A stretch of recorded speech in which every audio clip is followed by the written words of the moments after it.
If you're tired of fad diets, I'm going to be giving you a 5-step system to lose weight fast in 2025 and not only lose the weight but keep it off. This is the exact system that I use with my clients so that they can lose weight and keep it off without starving themselves and without over restricting. If you don't know who I am and this is the first video of mine you're watching, hello, my name is Louise. I used to be morbidly obese. I lost 120 pounds and I have kept that off now. It has been 5 years and I share my journey here on YouTube. I share the tips that I've learned along the way, how I lost weight, and I share my journey in general with you guys. I have done a bikini competition, so I have literally lost weight to go to a very, very lean stage weight pretty much, and I won my competition. I did a transformation category which I came first place.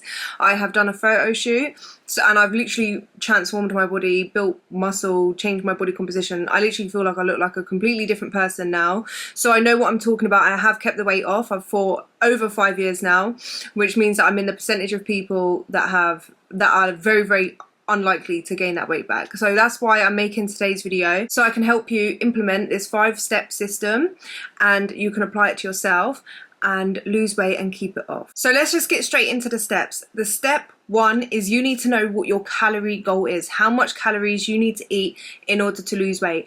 And this is different for every single person, and I want to stress that how many calories I ate to lose weight is irrelevant to you.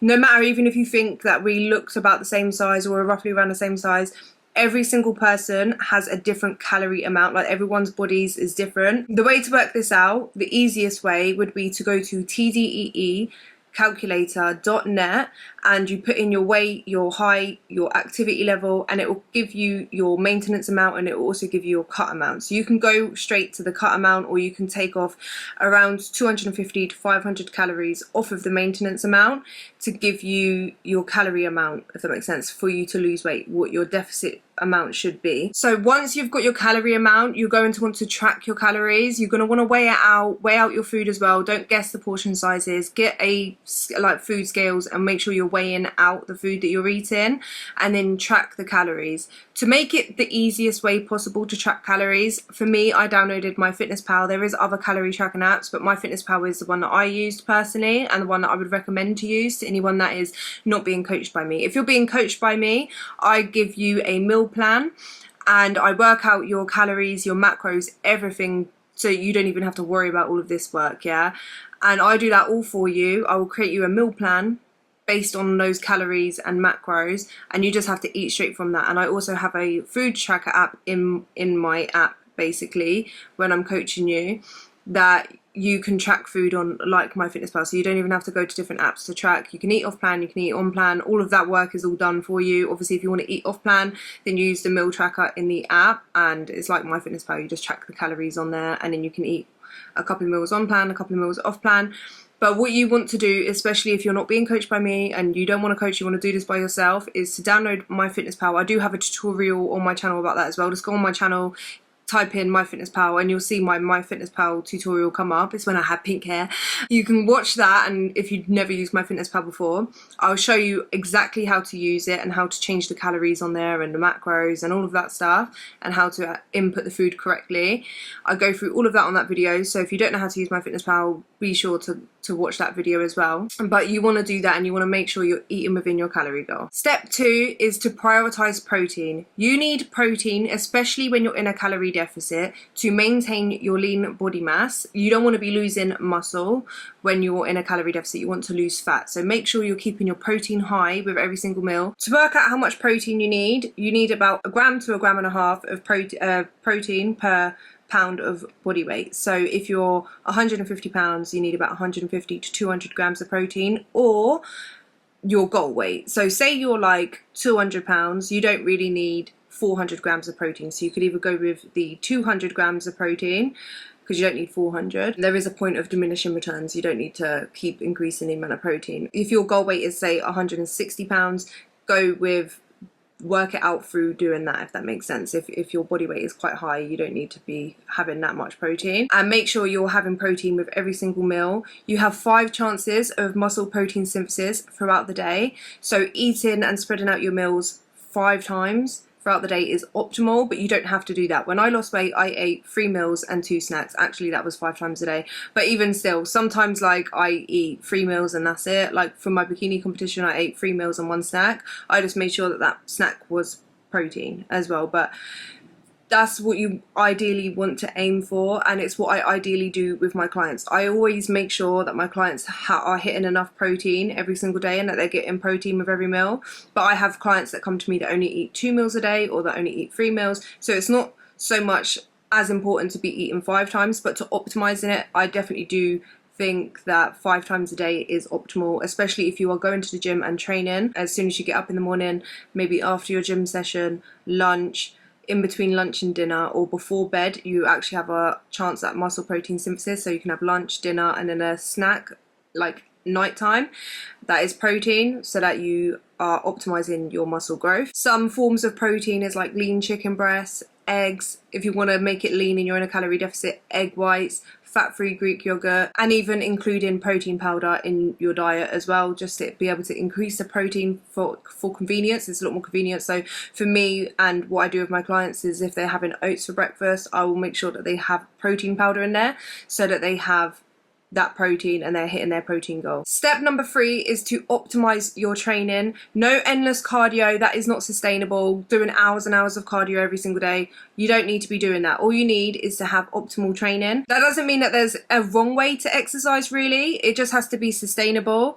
But I definitely encourage weightlifting, weight training during your weight loss, because not only one does it maintain your lean body mass, it gives you muscle, which is more metabolically active, gives you structure and shape to your body, which majority of people like that as well. You can literally recomp your body, give yourself a smaller waist. So say you naturally don't have that smaller waist, you can build up your back and your shoulders and your lower half of your body, and it gives you the illusion of a hourglass, which is what a lot of people, especially a lot of clients, come to me saying that they want. Lifting weights is so beneficial for your bones, your health. Like it helps reduce osteoporosis when you get older, after arthritis. For me, I want to be a strong older woman. Yeah, I want to be able to still carry my own shopping. I don't want to feel like I'm immobile. I want to be mobile as long as possible, and lifting weights does that.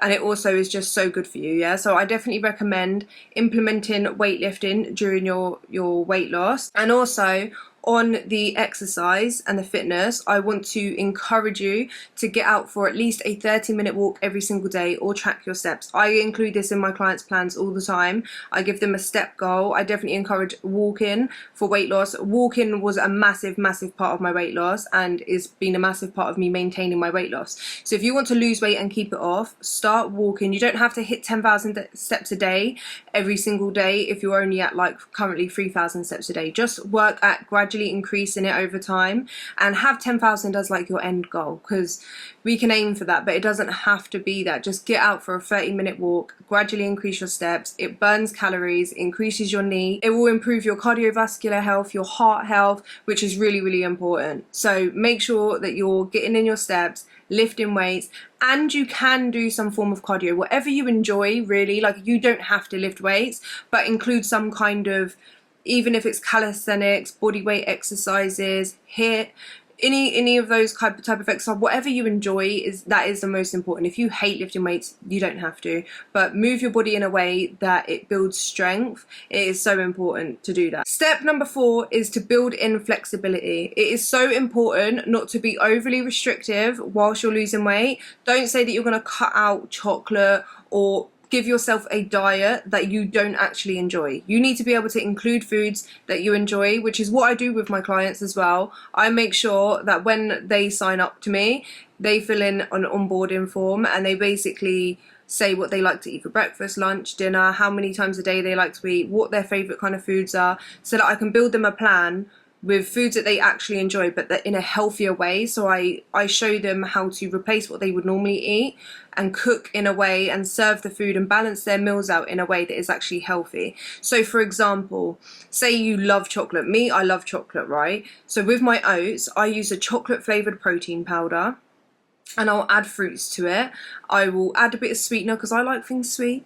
I'll add for healthy fats, almond butter on there, and it's a healthy whole balanced meal that's high in protein. I actually like the chocolate, do you know what I mean? Or for example, I like a pizza. A lot of my clients like pizza, so I like to make or a pita pizza or a wrap pizza myself, so that it's a lot lower in calories and I can enjoy eating a pizza still, and I don't feel restricted. I don't feel like ordering a takeaway pizza, because I could have pizza every single day for lunch if I wanted to, or for dinner. Doing that makes losing weight so much more sustainable, because you're including foods that you enjoy. If you want to eat, and I do this for my clients as well, if you want to eat chocolate, say you wanted a packet of Maltesers, I don't know why that's come in my head, but say for example you wanted a packet of Maltesers, yeah, then make sure that you are including that in your calories. Don't eat it over your calories, but just manage your meals, reduce the amount of calories in your meals for that or whatever, or miss a snack and have that and fit it within your calories. And at the end of the day, it's calories in, calories out. Macros do matter. That doesn't mean macros don't matter, but you can still lose weight and include those foods. If you completely restrict certain foods, what will end up happening, and what tends to happen, and a big reason of why a lot of people fail their diet and their weight loss goals, is because what happens is you say no. It's like a child. You tell them no and they want it, yeah? The longer you tell yourself you can't have a certain food, the more your brain fixates on it. You'll think about it all the time and you really want it, and it will come to a point where your motivation goes, because everyone loses motivation from time to time, or you're seeing it over and over again. You'll just end up having it, and because you have it, you get that dopamine hit of like, oh my god, say it's a bag of Maltesers. You say you can't have a bag of Maltesers, so you eat some. Eventually you give in and you eat some, and it's like, oh, I've really wanted that. Dopamine starts flashing off in your brain. You're like, oh my god, this tastes so nice. You eat all of it, then you want to go to the shop and go grab some more, and you end up overeating on it. And then what happens is your guilt kicks in and you're like, oh, I shouldn't have eaten that. So then you either go back to restricting again, which creates like a binge restrict cycle, or you will just feel so bad about yourself and be like, do you know what, I failed now, I'm gonna give up, I can't do this. You can include, because a lot of times people don't understand, and people are so shocked that you can eat certain foods and still lose weight. People think you can't eat bread or pasta and lose weight. Yes, you can. People think you can't eat chocolate. Yes, you can. People think you can't eat even McDonald's or KFC or takeaway. You can. You can eat everything in moderation as long as you're in a calorie deficit and lose weight. Obviously, you should be prioritizing whole foods, but you can still enjoy those foods, and that's something that I made sure to do during my weight loss journey and my maintenance, and now it's helped me become successful and consistent, because it's not about having a perfect diet, it's just about being consistent and eating within your calorie deficit. Step 5 is about holding yourself accountable and getting that feedback. A lot of people give up because they have no one to hold them accountable. They either feel like they're not making progress, they're not tracking their progress, so they just feel like it's not working and they give up too soon. For me, when I was losing weight, I didn't have a coach, I didn't have anyone really to hold me accountable. I held myself accountable by doing weekly check-ins to myself, and I had Instagram to hold me accountable, so I did have someone to hold me accountable. I made a account, LouisesJourneyxo, and it's now Louise's Journey 2.0xo. Long story, but that's where you'll follow me now. But if you want to see my journey when I was losing weight, it's LouisesJourneyxo. And like the majority from the beginning, should I say, like the majority of my weight loss, I would do my weigh-ins and I would post them onto Instagram, and I was following loads of people that were also on their journeys losing weight, and we all kind of kept each other accountable in a way of, when we would post our weigh-ins, we would comment and be like, oh, well done, you smashed it. And like, I almost felt like I couldn't miss a weigh-in because I didn't want to break the streak that I had created, which was a weekly weigh-in, and I didn't want to post that I'd gained weight that week, so it held me accountable. So I would know that I'd be posting, so it was kind of like every time I wanted to kind of give up or eat something, I'd be like, but the weigh-in, it's going to show, like what I eat now is going to show. Have someone to hold you accountable, whether it is that or whether it's a coach. If you want me as your coach, I will hold you accountable. That way you are less likely to give up, because you know that you've got to answer to someone, if that makes sense, other than just yourself, because it is hard when you're just relying on yourself and you're like, oh, do you know what, it don't matter. You make excuses.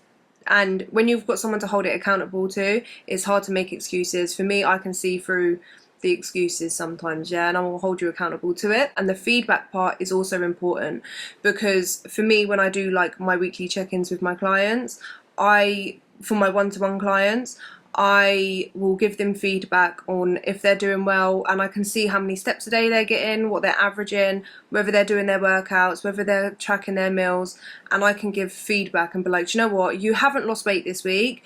And I can talk to them as well. So say they're like, I'm coming up to my period, or I'm feeling bloated and stuff, and I can kind of be like, are you coming up to your period? Maybe that's why. And like, oh, and kind of give you a reality check. Or if you've not lost weight and I see that you're actually not being as active as what you are telling me you are, whatever, I can hold you accountable to that and be like, listen, let's get out and go for some more walks, let's go do some more steps, or are you snacking between meals? And that feedback massively helps, so we can kind of tailor your plan to that.